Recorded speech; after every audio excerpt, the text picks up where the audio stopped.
No sábado, 11 de junho de 2016, Orlando amanheceu sob o sol quente típico da Flórida. Era o mês do orgulho lésbicas, gays, bissexuais, transgêneros e queer mais. A boate Pulse, famosa entre a comunidade, anunciava nas redes uma noite temática. Noite Latina ou La Noche Latina é uma festa de reggaeton, salsa e pop latino. A Pulse foi fundada em 2004 e em pouco mais de uma década havia se transformado em um símbolo de diversidade e inclusão em Orlando. Por isso, naquela noite, os organizadores estimavam um público entre 300 e 350 pessoas. Enquanto isso, em outro ponto da Flórida, Omar Mateen, um cidadão americano de 29 anos de ascendência afegã, estava finalizando um plano terrível. Ele havia trabalhado por quase uma década como segurança para a empresa G4S Secure Solutions e possuía uma licença para portar armas de fogo. Nas últimas horas, ele visitou um shopping, alugou um carro e comprou munição legalmente. Na noite de 11 de junho, Mateen fez várias ligações para o 911. Além disso, ele publicou em sua conta do Facebook que um verdadeiro muçulmano nunca aceitaria os modos sujos do Ocidente e que em breve todos experimentariam uma prova da vingança do Estado Islâmico. Às 2 da manhã do domingo, 12 de junho, as luzes dentro da Pulse piscavam no ritmo da música em espanhol. As câmeras mostravam pessoas dançando, comemorando e rindo. Mas, nesse exato momento, Mateen invadiu o clube e começou sua procissão de morte. Com um fuzil semiautomático e uma pistola 9mm, ele realizou sua vingança. Os corpos que antes dançavam em segundos jaziam no chão e todas as risadas de alegria se transformaram em gritos de desespero. O caos havia começado e ninguém podia detê-lo. Mas não vamos nos adiantar. O que ocorreu exatamente naquela boate naquela madrugada? Por quê? Até hoje há certos elementos na história que ainda não se encaixam. Bem, para responder a essas e outras perguntas, vamos voltar até o dia 12 de junho de 2016, o dia em que aconteceu o tiroteio na boate Pulse. Omar Mir Sediq Mateen nasceu em 16 de novembro de 1986 em New Hyde Park, Nova York, e era filho de um casal de afegãos que emigraram para os Estados Unidos durante os anos 80. Omar cresceu em uma família com tensões entre a integração cultural ao novo país e as ideias herdadas e impostas por seus antepassados. Seu pai, Sediq Mateen, era um homem de convicções políticas confusas e um tanto provocadoras. Ele apresentava um programa online em Dari, onde manifestava apoio aos talibãs e também aos valores dos Estados Unidos. Essa ambiguidade ideológica marcaria profundamente o ambiente familiar de Omar. Quando tinha 5 anos, sua família se mudou para Port St. Lucie, Flórida, onde Omar fez toda a sua educação escolar. Não houve conquistas acadêmicas relevantes e colegas relataram que, desde o ensino médio, ele mostrava sinais de instabilidade emocional. Outros o lembraram como um jovem que fazia comentários, brincava muito e tinha um desprezo marcado pelos homossexuais. 3 colegas contaram ao The Washington Post que Omar admirava os ataques de 11 de setembro. Embora naquela época ainda fosse um adolescente, aos 14 anos, ele foi preso brevemente por posse de maconha. O incidente não teve consequências legais, mas ficou em seu histórico. Em 2006, ele se formou em Justiça Criminal no Indian River State College. No ano seguinte, ele foi contratado pela G4S Secure Solutions, empresa de segurança privada, que lhe deu acesso a armas de fogo e credenciais profissionais. Durante 9 anos na G4S, ele recebeu várias reclamações internas por atitude hostil e comentários racistas. Ainda assim, ele manteve seu cargo e continuou portando armas de forma legal. Em 2009, ele conheceu Sitora Yusuf, uma uzbeque, e se casou com ela meses depois. Moraram juntos em Fort Pierce. Yusuf declarou publicamente que Mateen era violento, controlador e que a agredia frequentemente. Ela disse que ele a obrigava a se isolar da família, não a deixava trabalhar e a ameaçava constantemente. O casamento acabou em 2011, quando ela fugiu com a ajuda dos pais.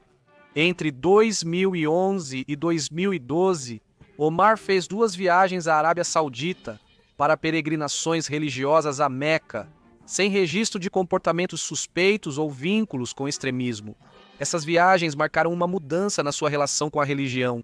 que começou a se tornar mais radicalizada, embora de forma superficial no início. Em 2013, ele se casou com Noor Said Salman, uma mulher de ascendência palestina, com quem teve um filho, Salman.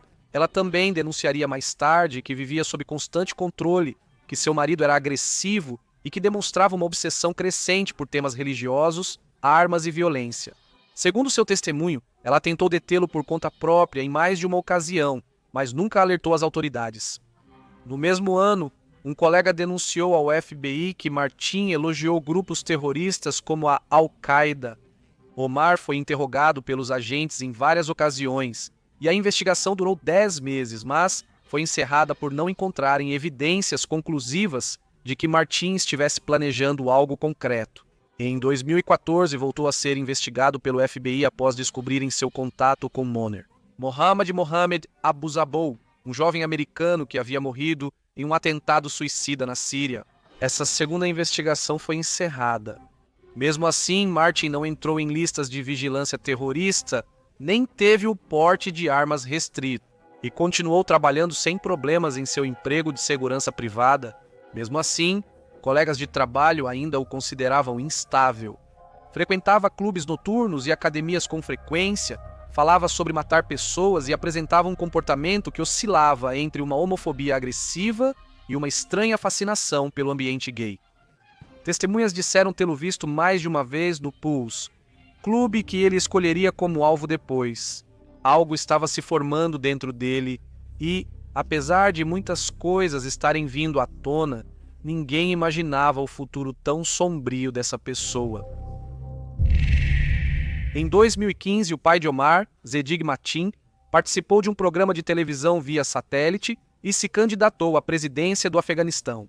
No entanto, isso era mais um desejo do que oficial.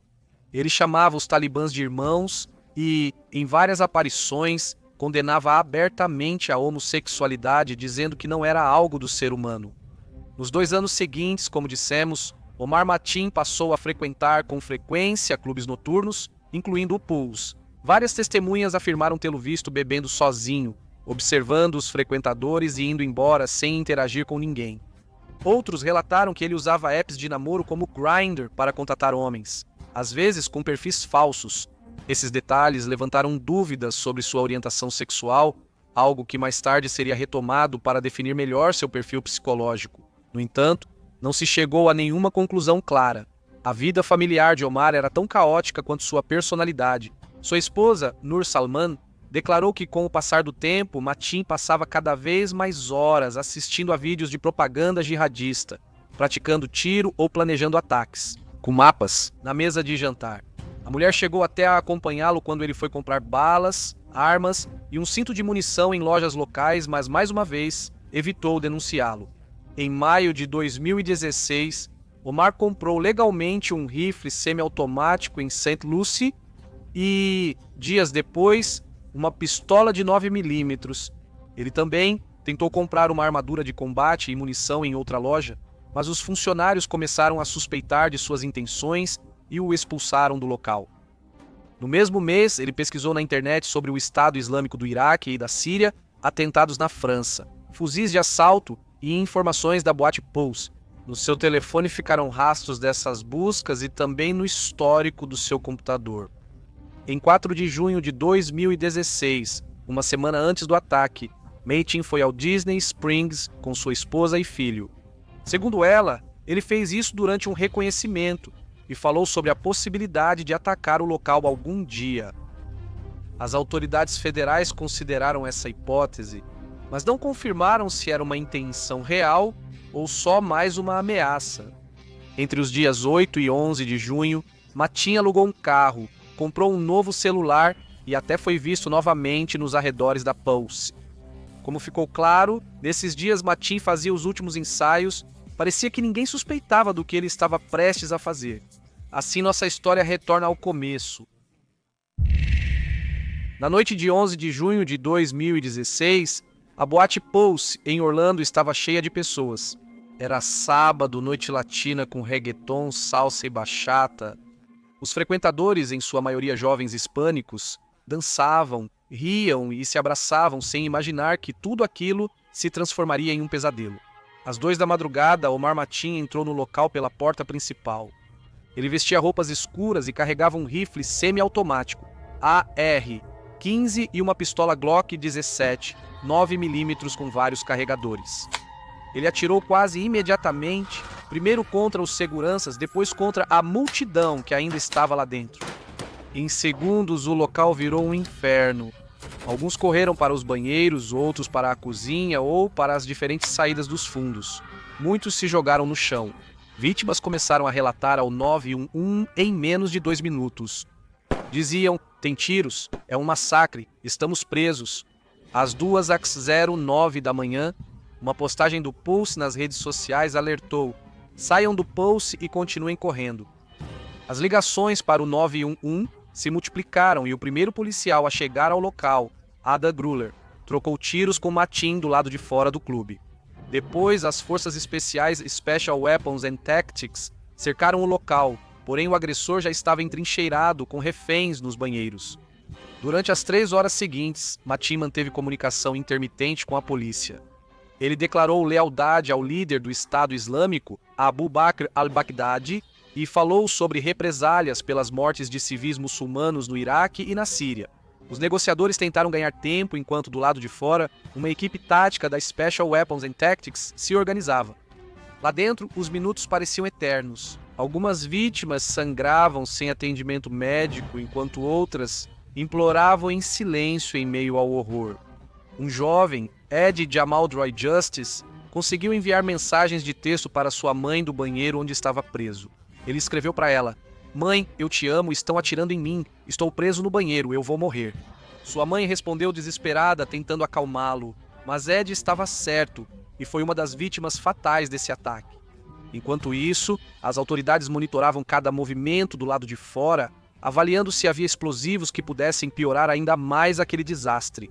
Temia-se que fosse um atentado Special Weapons and Tactics mais complexo. Nas conversas com os negociadores, Mateen mencionou os atentados de Boston como inspiração. Esse ataque aconteceu em 15 de abril de 2013, durante a edição da série Ataque. Foi cometido pelos irmãos Tsarnaev, de origem chechena, que colocaram explosivos escondidos em suas mochilas. Seguindo essa linha, Mateen afirmou que havia colocado bombas no local. Depois, foi comprovado que isso era falso. Às 5h02 da manhã, após ouvirem novos disparos no interior, a polícia decidiu entrar. Para isso, usou táticas combinadas. Primeiro, tentaram abrir uma brecha com explosivos na parede. Como não foi suficiente, usaram um veículo blindado para derrubar a parede e permitir a entrada dos agentes. Nesse instante, Mateen saiu do banheiro atirando, mas foi abatido pela Special Weapons and Tactics. Seu corpo ficou estendido dentro do local. O massacre havia terminado, mas o pesadelo estava apenas começando para os familiares das vítimas. Ainda não se sabia a extensão nem o número de mortes causadas. Ataque. A fumaça se dissipava no Pulse enquanto os corpos eram identificados individualmente. As notícias do acontecimento começaram a aparecer nas telas do mundo todo. Em apenas algumas horas, a boate de Orlando já não era apenas um ponto de referência noturno, tinha se tornado o epicentro de uma ferida nacional. Na manhã de 12 de junho de 2016, o então presidente Barack Obama se dirigiu ao país para classificar o ocorrido como o ato de terrorismo mais mortal desde o 11 de setembro. Para o FBI era claro, o caso envolvia crime de ódio e terrorismo. Familiares desesperados se reuniram em hospitais, centros de ajuda e perto do clube. Alguns buscavam respostas, outros apenas um sinal. Vários nomes começaram a circular pela mídia. Por exemplo, Amanda Alvear, de 25 anos, publicou pouco antes de morrer um vídeo dançando na pista. Também Stanley Almodóvar III, um jovem farmacêutico de 23 anos, que, segundo seus amigos, sempre lutou com orgulho por sua identidade. Muitos homenagearam Brenda Lee Marks McCool, de 49 anos, que morreu protegendo seu filho. Ela já havia vencido o câncer 2 vezes, mas não sobreviveu naquela noite. Sobreviventes relataram cenas aterrorizantes. Paciência, Carter, uma jovem de 20 anos, contou do hospital como se arrastou sobre os corpos ensanguentados. Sobrou apenas um canto do banheiro para escolher. Ângelo Colom, baleado nas pernas, fingiu-se de morto até ser resgatado. Seu testemunho foi um dos mais divulgados pela mídia. Após o ataque, as autoridades afirmaram que não havia provas de ligação entre Mateen e organizações terroristas internacionais. Tudo indicava uma radicalização dele mesmo, alimentada por uma vida cheia de contradições, mas sem que ele estivesse seguindo ordens de um líder. Em outras palavras, parecia ser o que comumente se chama de lobo solitário. Enquanto isso, nas ruas de Orlando, as homenagens não demoraram a acontecer. Velas, bandeiras do orgulho, flores e cartas começaram a cobrir os arredores do clube. Vigílias foram feitas e os nomes das vítimas lidos um a um. E todo o país parecia querer abraçar, mesmo que simbolicamente, aqueles que ficaram devastados. Nesse mesmo dia, foi confirmado o número final de vítimas. 49 pessoas haviam sido assassinadas e mais de 50 ficaram feridas. Entre elas, a maioria eram jovens latinos e membros. Uma combinação de identidades que, como muitos apontaram, não era por acaso. Foi um ataque direcionado às minorias, brutal e profundamente simbólico. Mas enquanto se tentava compreender a extensão do dano, era evidente que o sistema havia falhado. Mateen já havia sido investigado pelo FBI anos antes. Trabalhou como segurança e adquiriu armas de fogo de forma completamente legal. Como alguém tão emocionalmente instável conseguiu realizar um massacre assim sem ser impedido antes? As primeiras 72 horas marcaram não só um luto coletivo, mas também uma busca inútil por entender por que aquilo aconteceu. Os primeiros dados confirmavam que o atirador havia ligado para o 911 durante o tiroteio para jurar lealdade ao Estado Islâmico. No entanto, o FBI foi cauteloso e afirmou que não havia provas concretas de uma ligação direta com grupos terroristas internacionais. Isso reforçava a ideia de que Mateen havia se radicalizado ao ler e assistir conteúdo na internet, como já havia acontecido em outros atentados em solo americano. Mas logo começaram a surgir outras versões. Por exemplo, que Mateen odiava os homossexuais porque, na verdade, tentava reprimir sua própria orientação sexual. Kevin West, veterano da Marinha dos Estados Unidos da América, disse que o conheceu pelo aplicativo Jacket no dia do tiroteio na boate Pulse. Cor Sedeno, morador de Orlando de 23 anos, contou que Mateen compartilhava sua foto nos sites, o que facilitava reconhecê-lo. Mas, independentemente da motivação de Mateen, o fato é que ele cometeu um massacre sem precedentes. Após o ataque, o pai de Omar Mateen se desculpou. Ele disse à imprensa que o jovem não seguia religião e que, 2 meses antes do ataque, teve reação homofóbica. Em uma viagem a Miami, onde viu 2 homens se beijando, Noor Salman, esposa de Omar Mateen, foi presa em janeiro de 2017, em São Francisco, Califórnia, suspeita de cumplicidade no ataque do marido. Na boate Pulse, ela enfrentou acusações federais por fornecer apoio a uma organização terrorista estrangeira e por obstrução à justiça. Os promotores disseram que Salman acompanhou Mateen na compra de armas e munições e mentiu ao FBI durante a investigação. Durante o julgamento, a defesa afirmou que Salman era vítima de abuso doméstico e desconhecia o ataque planejado pelo marido. Em 30 de março de 2018, um júri federal em Orlando a considerou inocente de todas as acusações. Após sua absolvição, Salman retornou à Califórnia, onde reside atualmente com seu filho.